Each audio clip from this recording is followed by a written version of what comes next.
What does success mean to you? Reaching a certain status, being famous, making a lot of money, or all of the above?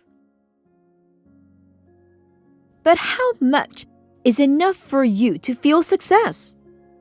Somehow, as we reach each milestone, we keep wanting more, and we get to a point when wondering what is really considered success and why do we care so much about it?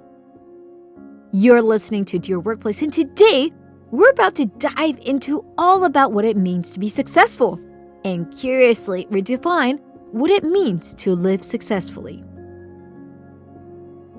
I literally go hit number 1 as soon as I wake up. And then now I have a succession thing. By the time I get to number 4, I'm like, yo, this is a very successful day. I graduated from a great university with almost a 4.0 and couldn't get a job. So that was like the first kind of like dent in that wisdom of hard work always pays off. I was like, wait a second, like it's not happening. Why am I making art and what kind of art am I supposed to be making? Dissecting everything and understanding like, why is it successful and why does that matter? You don't need to be hustling just for the sake of it. You don't need to want to be successful so you appear on the front of a magazine. If you do because you did something of value, then it's amazing, but it shouldn't be the end goal. Fears of failure to like the parents, or fears of failure to like school if you were an A student. All those things like condition people to want guaranteed success, so to speak, versus like doing the right thing that like will actually help the business or whatever initiative you're working on take off. 10 to 20 years from now, I want to be being paid to be myself. You know, I want to be able to show up and not feel like I have to try or be somebody else. And I think that is a bigger thing that I'm more focused on, because if I do that, then everything else kind of takes care of itself.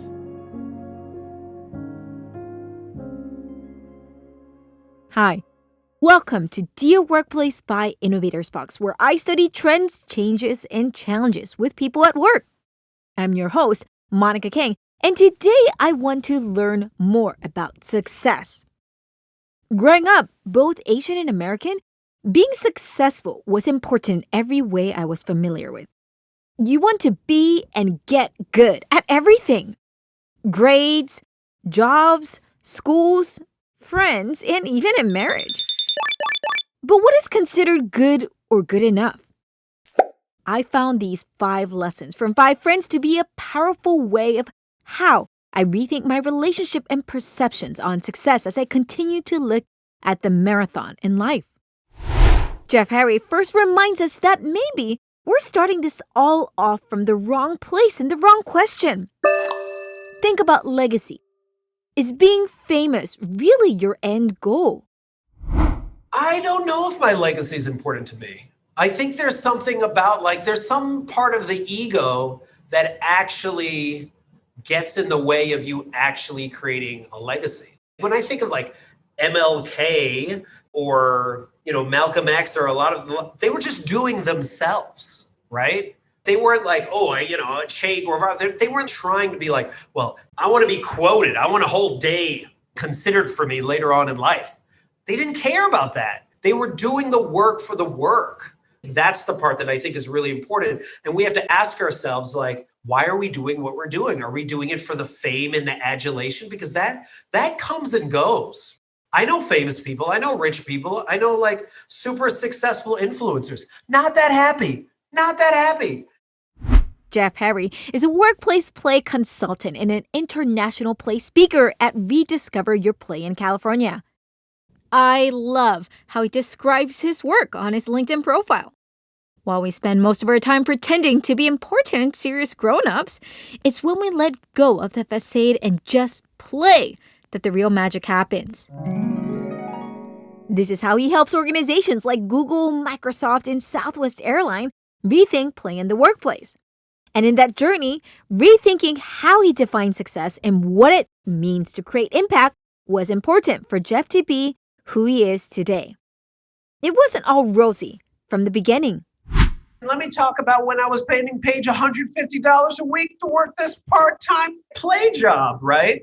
And your parents are like, when are you going to get a real job? Like, why do you keep doing this part-time ridiculous job? It was like that for at least like a year, 2 years, where I was being paid maybe 5 hours of admin a week, and I was working 40 hours of admin a week. It was a real tough time. So, I don't want to paint this rosy picture that's just all of a sudden happens, right?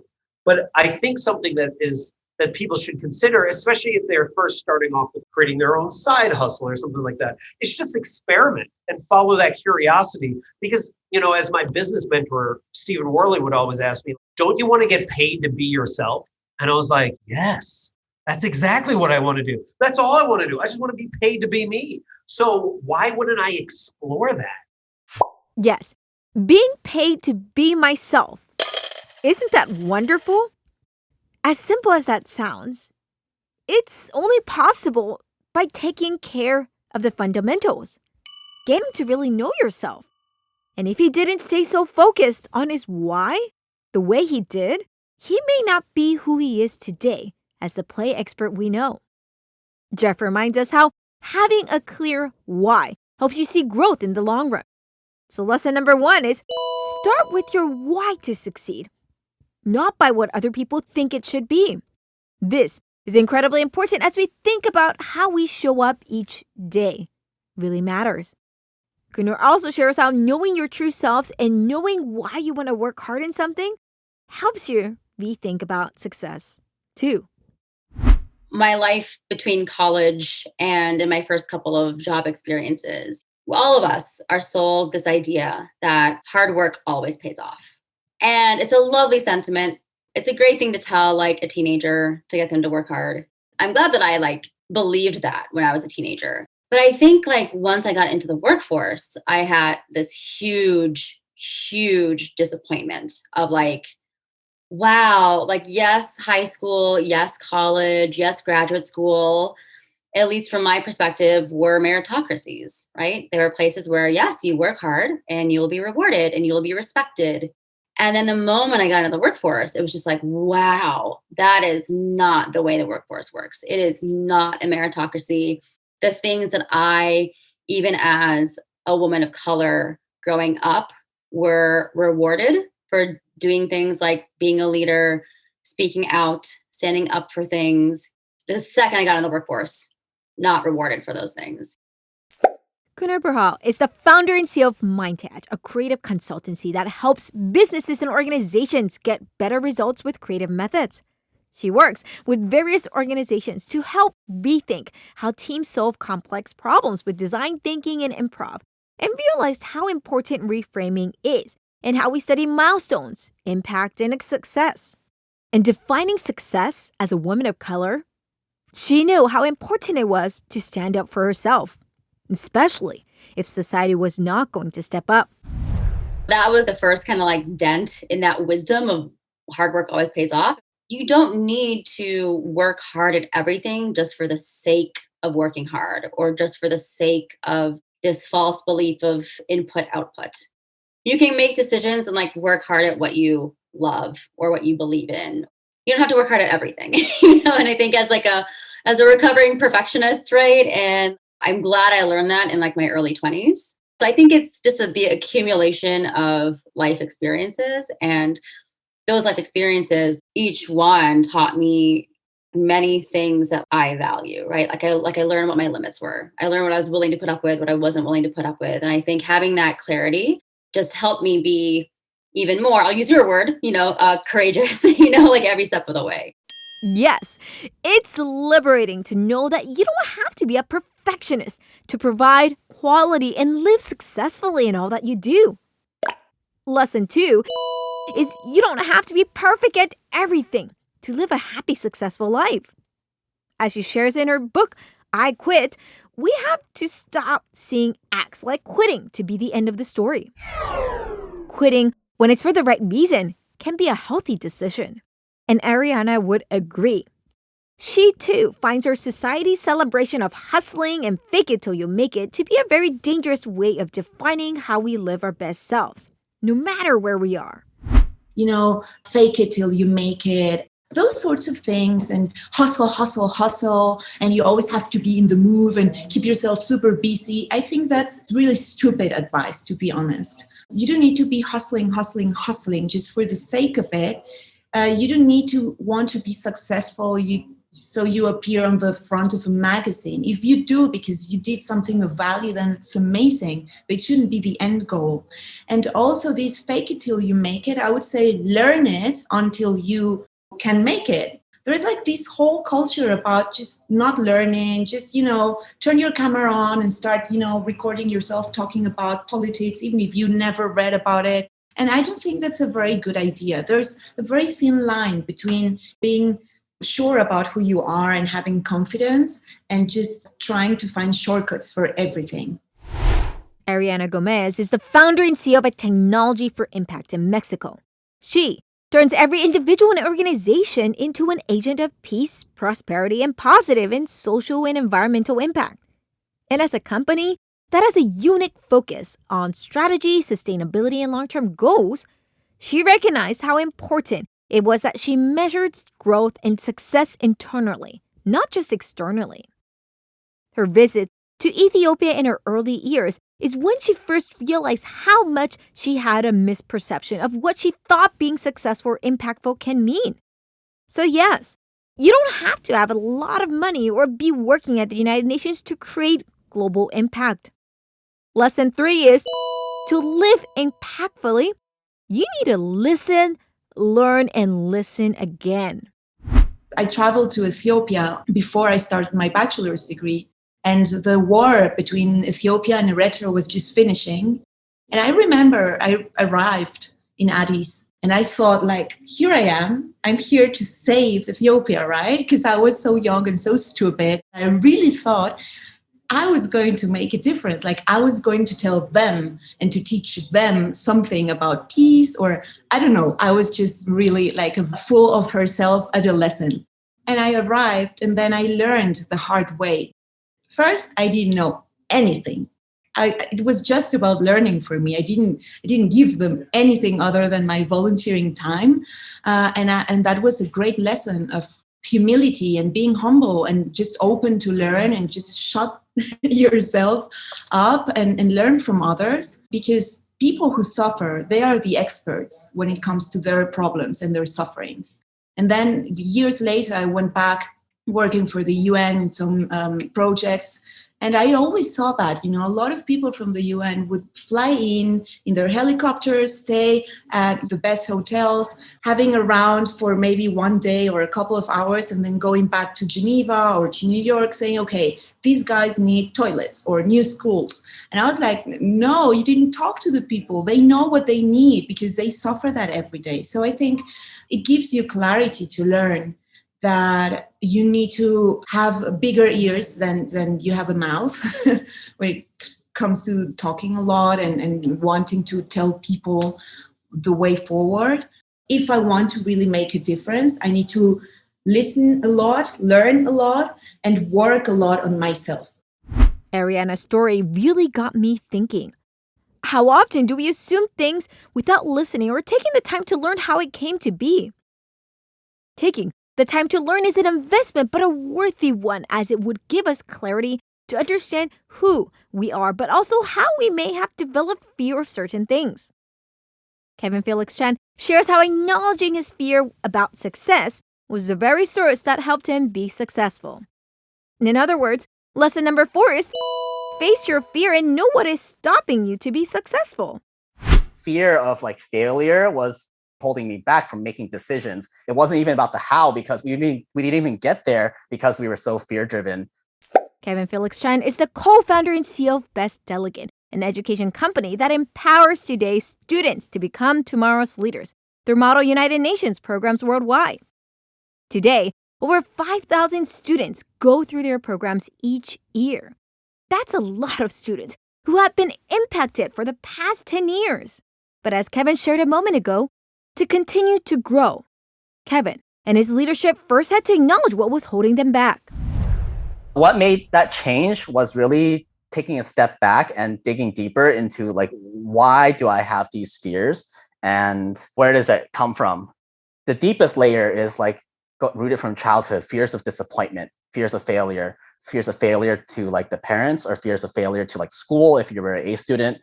all those things condition people to want to do the right thing that will be like guaranteed success, so to speak, versus like doing the right thing that like will actually help the business or whatever initiative you're working on take off. Maybe that's not the right thing, it's the safe thing, doing the safe thing that will like guarantee results. So what helped you build better resilience? I personally did a lot of that through breathwork, meditation, and just digging deeper inside, and thinking back, reflecting back to different experiences and being cognizant of it and talking about it with my business partner and realizing that like we both shared that similar fear. And so when that fear voice creeps up, to be able to call each other out on it and to identify that, hey, we are right now approaching this problem from a fear-driven perspective rather than from, that abundance mindset. This is why I loved what Marcus also shared about how we should proactively reframe how we define success. It's not tomorrow. It starts from today. Is that offering up the value of perspective. And if you give yourself the opportunity to be able to have perspective in your life of when times were just horrible, when you thought that you would never be where you are, you would never live where you're living, you would never drive the car you're driving, you don't know how you ended up with a checking account and a savings account and now with a new business account. Like there were moments where you thought that all of these things were going to be dreams and you now have these things. Like look back on that and be like, just remember, like you are being very petty if you think that you're not winning right now. Marcus Bullock is the founder and CEO of Flickshop, an app that helps inmates stay connected with their loved ones by being able to send postcard messages. We'll learn more about his journey in our next Curious Monica episode as we study how tech entrepreneurs build their career. But here, I wanted to highlight his thoughtful insight in how we think matters in how we feel. Success, then in other words, is not something that is defined by others, but by our own selves. Identifying the things that will make me successful the next day by writing them out on my to-do list the day before. And then after I write those things out, I would write a number beside them and prioritize them 1 through 7, making sure that I never exceed 7. But this is the most important thing. If I did these things tomorrow, it would be amazingly successful for me. And I could say tomorrow I had a successful day. Living life as an entrepreneur, most of us struggle with wondering whether or not we were even productive that day, simply because there's no one breathing on our back saying that you must do these things in order to be able to be successful, right? There's no level, there's no metric that you can use for success outside of your own discernment. But if I'm able to carefully at the end of the day say, you know what, I wish I would have done these things. I would have crushed the day if I would have did these things. I would have said I was even successful if I'd have done these things. Pause, write those things down, write and prioritize them for the next day. Tomorrow, when I wake up, I literally go hit number 1 as soon as I wake up. And then now I have a succession thing. By the time I get to number 4, I'm like, yo, this was a very successful day. Now I'm able to easily push through to get to the next one. I love this advice. So simple and powerful. If we start our day knowing what we want to focus on, we are more likely to make that come to life. Our mindset influences how we live our day. Lesson number 5 is success is possible when we identify and prioritize it. It's not arbitrary. It's not intangible. It starts today and every single moment in what you do. This humble reminder energized me to know that I'm in control of what I not only define as successful, but also how I make things successful in everything I do. The nuance, as each person shared, matters. So as we zoom out, I ask for you to take a moment to pause and ask yourself how you are defining success today and how that's making you feel. Is it motivating you or is it stressing you out?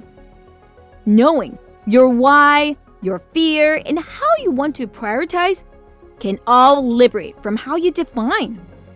The choice is yours. Don't focus just on the metrics you see today, but keep the marathon in mind. With that, I look forward to hearing how you wake up each day with a bigger smile.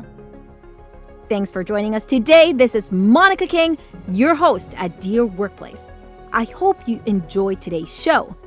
Next week, we'll continue to dive into different challenges at work, and I'm eager for this one, as it's also something I personally experience a lot, working as a woman.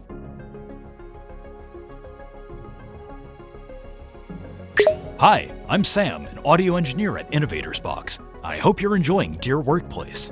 My work in audio production will often have me working alone for long stretches of time just surrounded by technical equipment. This year I decided it was time to brighten things up some, so I branched out and I bought myself a candle. And you know, it really warms the place up. This show is brought together by our awesome podcast team. Producer Sarah No, audio engineers Sam Lamert and Ravi Lad, website designer Akriti Pandey, graphic designer Monica Escobar, and Luke Helder on music. And of course, Dear Workplace is hosted and directed by Monica Kang, founder and CEO of Innovators Box. To continue the conversation of reimagining the workplace, visit us at innovatorsbox.com. Also, don't forget to subscribe, leave a review, and share. Would love to hear what you enjoy and what I can convince Monica to talk about in our next episodes. See you next week. Bring your questions and thoughts, and I'll see you next week.